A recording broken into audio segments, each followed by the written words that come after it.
पश्चिम बंगाल के राज्यपाल सीवी आनंद बोस के अचानक इस्तीफे से राज्य में चुनाव से पहले राष्ट्रपति शासन की अटकलें तेज हो गई। खुद ममता बनर्जी की पार्टी के नेताओं ने राज्यपाल के इस्तीफे को चुनाव से जोड़ दिया।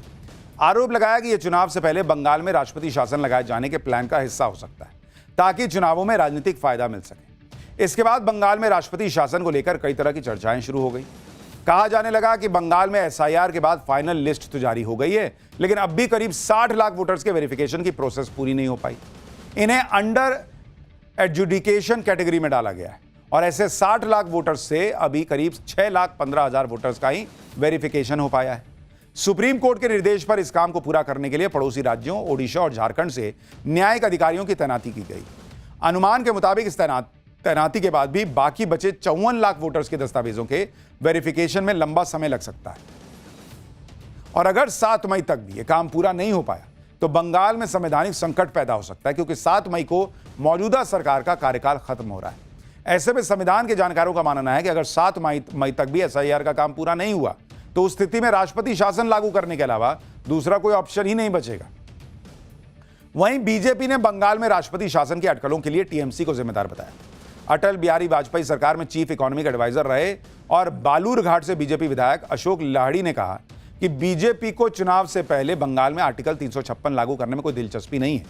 बीजेपी चाहती है कि एसआईआर की प्रोसेस पूरी होने के बाद और वोटर लिस्ट फाइनल होने के बाद चुनाव समय पर हो।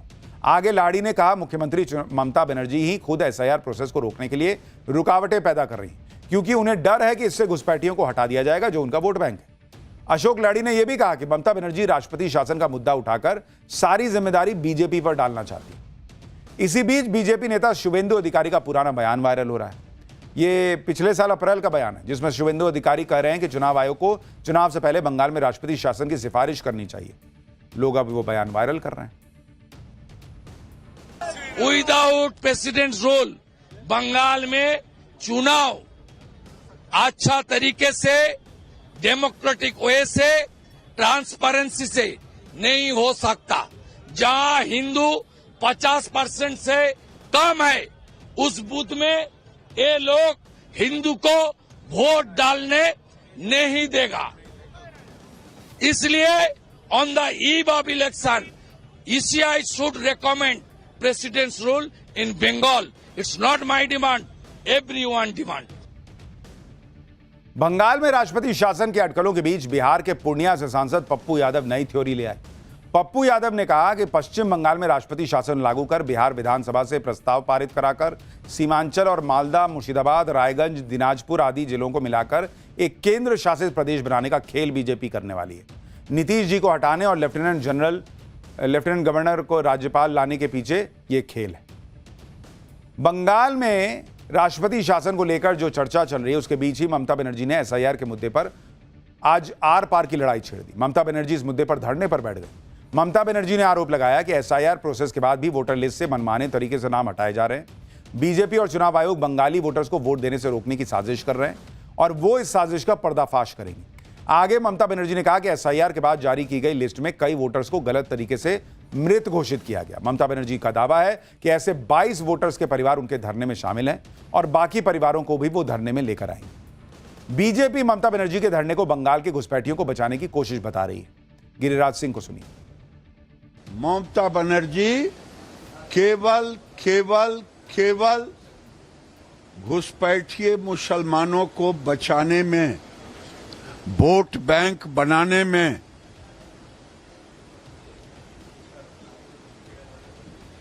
धरना दे रही है। हमारे गांव की कहावत है, उल्टे चोर कोतवाल को डांटे। ये चोरी और सीना जोड़ी, शर्म आनी चाहिए ममता बनर्जी को। देखिए, बंगाल में तो भयंकर बवाल मचाई है। बिहार में भी गजब की पॉलिटिक्स चल रही। एक दिन पहले राज्यसभा चुनाव के लिए नॉमिनेशन करवाने के बाद आज बिहार के सीएम नीतीश कुमार ने अपने पार्टी के विधायकों के साथ बैठक की। पटना में सीएम आवास पर इस बैठक में मौजूद जेडीयू के कई विधायकों ने नीतीश कुमार के राज्यसभा जाने के फैसले का विरोध किया। नीतीश कुमार ने विरोध करने वाले विधायकों को समझाया, कहा कि भाई वो सब देखते रहेंगे और इस बैठक में नीतीश कुमार के बेटे निशांत की जेडीयू में एंट्री पर सहमति बन गई। वो 8 मार्च को पार्टी की सदस्यता ले सकते हैं। यानी नीतीश कुमार के रुख से साफ है कि अब वो ज्यादा दिनों तक बिहार के सीएम नहीं रहने वाले। ऐसे में सवाल उठ रहे हैं कि बिहार का अगला सीएम कौन होगा और किस पार्टी से होगा। अब वो फैसला जो है वो जल्दी ही होगा, क्योंकि उसको लेकर फॉर्मूला बताया जा रहा है कि बन गया है। बीजेपी का मुख्यमंत्री और जेडीयू से डिप्टी सीएम जो है वो हो सकता है, और दोनों के मंत्रालय वगैरह जो है वो कितने होंगे ये भी डिसाइड हो गया। ईरान युद्ध में ट्रंप की ऐसी छीछा लेदर हो रही है कि ट्रंप उसे कभी नहीं भुला पाएंगे।